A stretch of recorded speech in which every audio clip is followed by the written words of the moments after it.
नमस्कार। हमारे YouTube channel Rajasthan आपका आपका स्वागत है।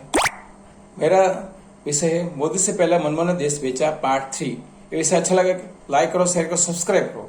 दोस्तों सब्सक्राइब करना मत भूलना और पास में बेल आइकन बटन वो दबाओ जिससे दूसरा वीडियो आपको मिल सके, नोटिफिकेशन द्वारा दूसरा वीडियो मिल सके।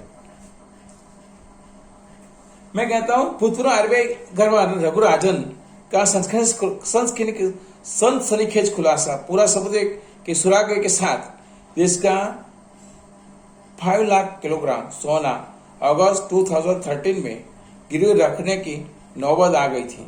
देश की अर्थव्यवस्था की उस भयंकर बदहाली की शर्मनाक कहानी क्यों भूल गए?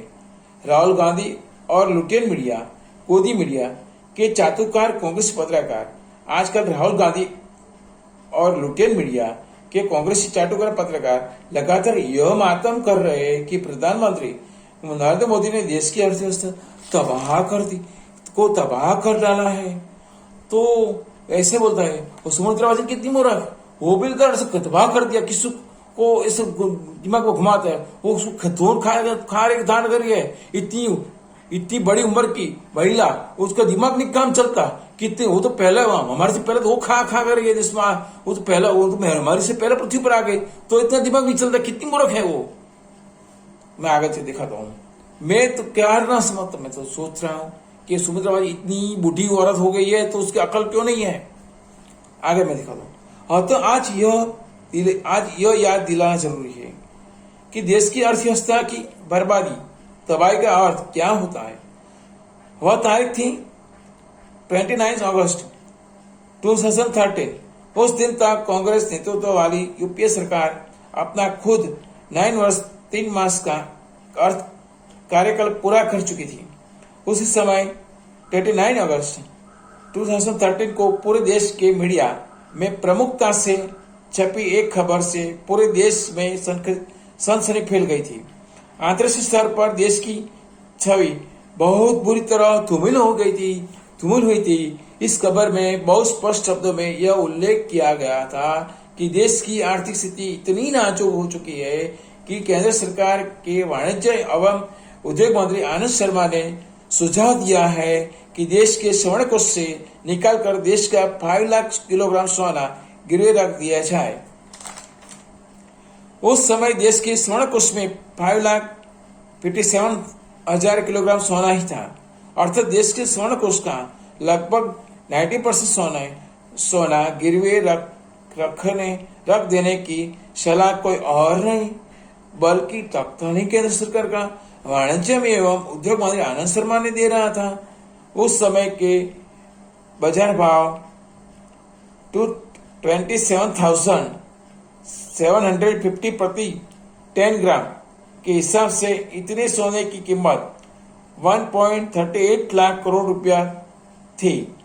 तथाकथित महान अर्थशास्त्री प्रधानमंत्री मनमोहन सिंह ने अपने कार्यकाल के 10 वर्ष में देश की अर्थव्यवस्था को इतनी दयनीय स्थिति में पहुंचा दिया था। मीडिया छपी उपरोक्त सनसनीखेज खबर के पश्चात देश में उपजे जनाक्रोश के दबाव में देश के तत्कालीन वाणिज्य मंत्री आनंद शर्मा ने सफाई दी थी कि मेरी बात को गलत तरीके से प्रस्तुत किया गया।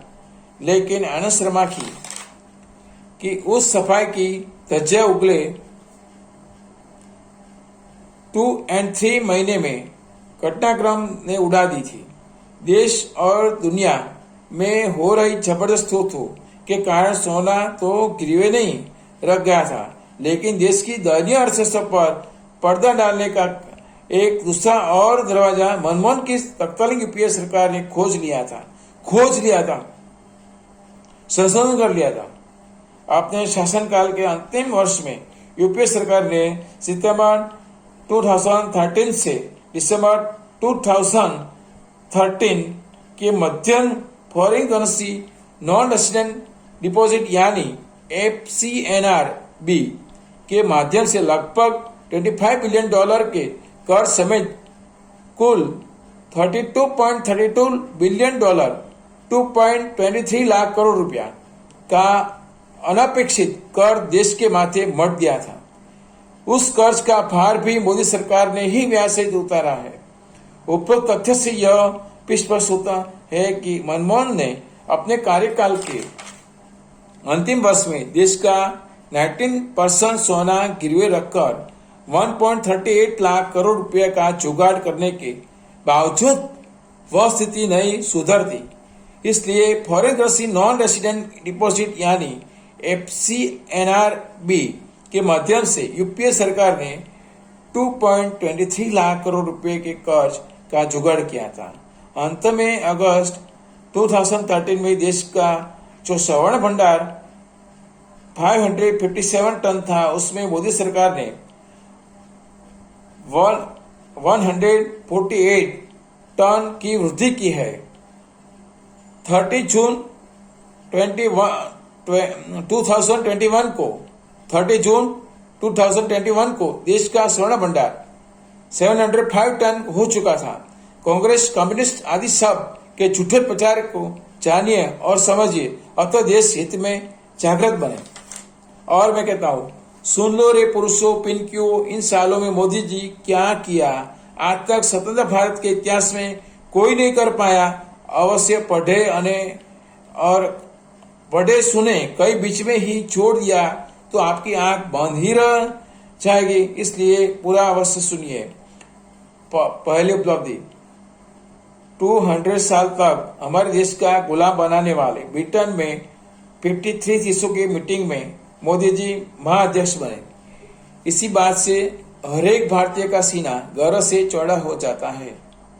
दूसरी उपलब्धि, यूएन मानवाधिकार परिषद में भारत की बड़ी जीत हुई है। सबसे ज्यादा वोटों की आवश्यकता थी, मिले 188 वोट। क्या अभी भारत की जनता पूछेगी कि मोदी विदेश क्यों जा रहे हैं? 4 गुना कमाने किया है। वो विदेश जाते हैं ना, मनमोहन सिंह से 4 गुनी कमाने किया है। मनमोहन सिंह डबल स्टाफ लेकर जाते, तो मोदी 4 गुनी की भी नहीं है। आगे तीसरी उपलब्धि, दुनिया के 25 सबसे ताकतवर देशों की हुई लिस्ट जारी। भारत आया नंबर 4 पर। हमसे आगे अमेरिका, रूस, चीन है। यह है मोदी युग। चौथी उपलब्धि, 1 लाख करोड़ के पार पहला जीएसटी से का मासिक टैक्स कलेक्शन। यह है एक चाय वाला का अर्थशास्त्र। पांचवी उपलब्धि, नए और ऊर्जा संयंत्र लगाने में अमेरिका और जापान को पीछे छोड़ भारत हुआ पहुंचा दूसरे स्थान पर। छठी उपलब्धि, 2017-18 में 2 गुना हुआ सौर ऊर्जा का उत्पादन। चीन और अमेरिका भी दंग है। सातवीं उपलब्धि, भारत की आसमान छू रही जीडीपी को देकर भारत की जीडीपी 8.2%, चीन की 6.7% और अमेरिका की 4.2% अब पीक कहेंगे। भारतीय की मोदी विदेश क्यों जाते हैं? ये मोदी विदेश क्यों जाते हैं? आठवीं उपलब्धि, जल, थल और आकाश तीनों क्षेत्रों से सुपरसोनिक मिसाइल दागने वाला दुनिया का पहला देश बना भारत। यह है मोदी युग। अगर आपके गर्व हुआ हो तो जय हिंद लिखना ना भूलें। नौवीं उपलब्धि, 70 सालों में पाकिस्तान को कभी गरीब नहीं देखा, लेकिन मोदी जी ने आते ही पाकिस्तान को कंगाल हो गया। दरअसल पाकिस्तान की कमाई का जरिए भारतीय नकली नोटों का व्यापार था, जिससे मोदी जी ने खत्म कर दिया। 10वीं उपलब्धि को भी पढ़े, एक बात समझ में नहीं आई।